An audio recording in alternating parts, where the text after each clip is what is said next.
문재인 대통령이 새해 들어서 이 청와대 참모진 개편을 단행했는데요. 김홍구 경기대학교 겸임교수님 전화 연결되어 있습니다. 교수님 나와 계시죠? 네, 안녕하세요. 예, 내일 이제 신년 기자회견이고 오늘 오후에 비서진들까지 다 개편을 했습니다. 예. 지금 네, 문재인 그렇죠. 대통령이 취임한 지 20개월 정도가 이제 지났는데 잘한 게 뭐죠? 지금까지 중에? 일단은 남북관계. 예. 그렇죠. 왜냐하면 전쟁 직전까지 국지전, 소위 말하는 쿠피작전 기억하지 않습니까? 예. 그런 상황에서 남북관계 그리고 이런 동북아의 일단 평화를 갈 수 있는 길들을 일단 닦았다. 물론 아직도 기다려야 되지만요. 예. 그런 측면이 있고요. 또 하나는 역시 남북관계. 개혁을. 예. 네, 그렇죠. 그리고 이제 과거에 박근혜 정부의 국정농단에 대해서 적폐청산이라는 일단 개혁의 길들을 가고 있다.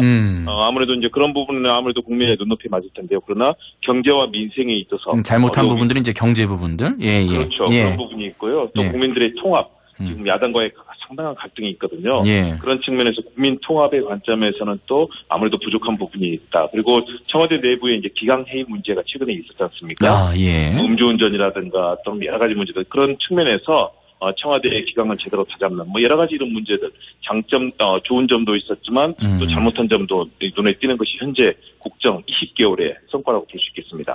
근데 다른 것들은 올해 그러려니 좀 이해되는데 야당과의 소통이나 이런 것들은 좀 정치적으로 너무 못 푸는 것 같아요. 적당히 주고 또 이렇게 양보하면서 보통들처럼 풀어는 가는데 어떻게 보세요?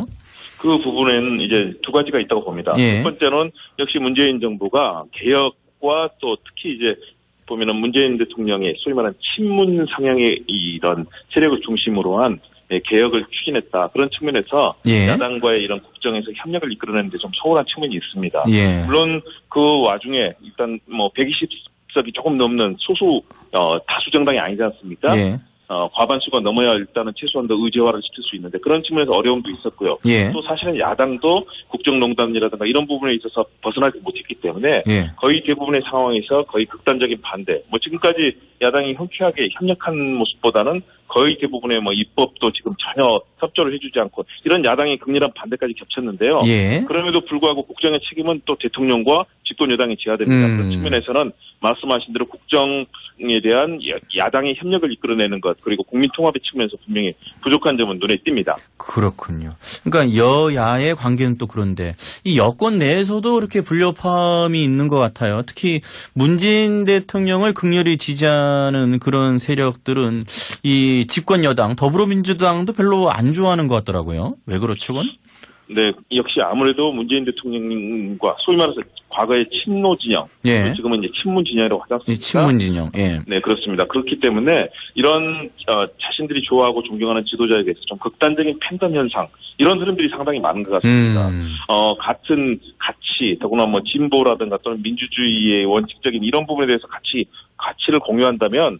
그런 부분은 서로 좀 부족한 부분이 있더라도 양해를 해야 되거든요. 그런데 이재명 경기도지사에 대한 극단적인 공격이라든가 이런 부분들을 보면은 결국 문재인 정부가 성공하기 위해서는 여당 내에서는 당연히 협조적인 분위기가 가야 되고요. 야당의 이런 협력도 이끌어내야만 성공할 수 있을 텐데 예. 그런 측면에서 제가 이제 정치학을 가르치고 또 강의하는 입장에서 본다면 예. 대통령제에서 가장 큰 성공은 결국 의회, 국회와의 협력을 이끌어내고 입법을 해야만 그것이 이루어지거든요. 예. 그런 측면에서 분명하게 문재인 정부가 좀 더 적극적으로 야당이라든가 또는 중도적이고 또 약간의 보수성향이 있더라도 이런 분들도 끌어안으려고 하는 적극적인 노력이 필요해 보입니다. 예. 지금 말씀하신 대로 이 문재인 대통령을 적극적으로 지지하는 세력, 흔히 우리 속된 표현으로 이제 문파라고 하는데 이분들이 이해찬 더불어민주당 대표를 참 싫어하는 거는 이재명 지사를 감싸고 있기 때문이다. 이런 얘기가 있어요. 실제로 이건 맞는 얘기인가요?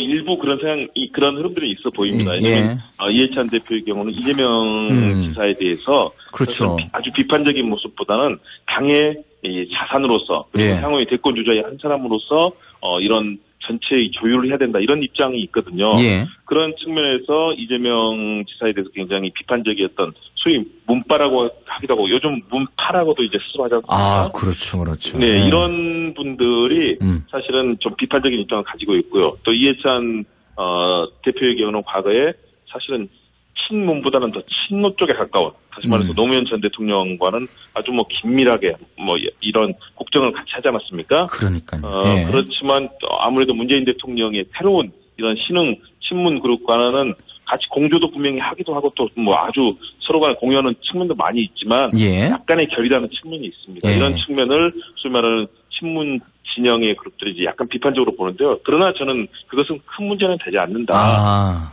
왜냐하면 이런 부분은 사실은 그런 갈등도 있을 수 있지만 서로 조율이 되고 특히 이제 뭐 중요한 선거라든가 지점이 오면은 서로 협력할 수 있는 기제가 되거든요. 예. 그러나 평소에 국정이 원활하게 이끌어가기 위해서는 여당 내 협력도 중요하고 야당에 대한 존중도 중요하기 때문에 좀 그런 부분은 대승적으로 볼 필요가 있지 않나 생각을 합니다.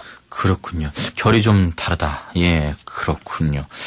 뭐 청와대 2기 이제 참모진 개편이 새해 들어서 됐는데 노영민 비서실장, 강기정 정무수석, 윤도한 국민소통수석 뭐 이런 분들이 기용이 됐습니다. 그런데 많은 분들이 궁금하게 여기는 게 이제 최측근 중에 한 명인 양정철 전 비서관이 이번에 왜 빠졌을까? 언제 들어가려고 이번에 못 들어갔나? 뭐 이런 얘기들이 나와요. 일단 본인이 스스로 고사를 하고 있습니다. 뭐 최근에 한 언론의 인터뷰도 있었지만 본인이 대통령에게 부담이 될 것이다. 특히 본인이 이제 과거에 사실은 굉장히 어떤 좀 비판적인 그런 모습도 보였고 어떤 때는 격한 모습도 보였기 때문에 예. 양정철 전 비서관에 대해서 아주 비판적인 목소리를 내는 그룹들이 있거든요. 아하. 만일의 경우 합류했을 때 문재인 대통령이 국정 운영에 좀 부담이 될 거다라고 스스로 판단한 것 같고요. 예. 그렇기 때문에 미국이라든가 일본, 호주 이렇게 본인들의 지인들과 함께 이제 해외에서 주로 거리를 두려고 하는 모습이지만 또 문재인 대통령의 신뢰는 또 여전한 것 같습니다. 그러니까 신뢰가 네. 여전한 것 같더라고요, 진짜. 예. 그런 측면에서 스스로가 부담이 되지 않도록 하기 위해서 희생하고 헌신하겠다 이런 자세를 갖는 거는 저는 뭐 굉장히 그런 리더를 좋아하는 지도자를 좋아하는 측근의 모습으로 상당히 바람직하다. 대신에 문재인 대통령이 상당히 지금 지지율 하락이라든가 민생 경제 부분에 어려움들이 있지 않습니까? 예, 예. 그런 부분에 있어서는 적극적으로 좀 힘을 도울 수 있는 방법들을 모색하는 것은 좀 필요는 해 보입니다. 여전히 양정철 비서관을 비토하는 세력들이 있군요. 그렇습니다. 왜냐하면 과거의 정치뿐만 아니라 청와대에 있을 때 근무했을 때라든가 이런 때 사실은 상처를 좀 입은 분들이 있거든요. 당시 양정철 비서관은 상당히 물론 그 당시는 노무현 대통령을 적극적으로 정부 성공을 이끌기 했다고 하지만 그런 부분에서 입었던 감정적인 부분들 또 정치적인 행보의 부분들에 있어서는 아무래도 역시 그런 갈등과 또 지금의 기억들이 남아 있는 것 같습니다. 그렇군요.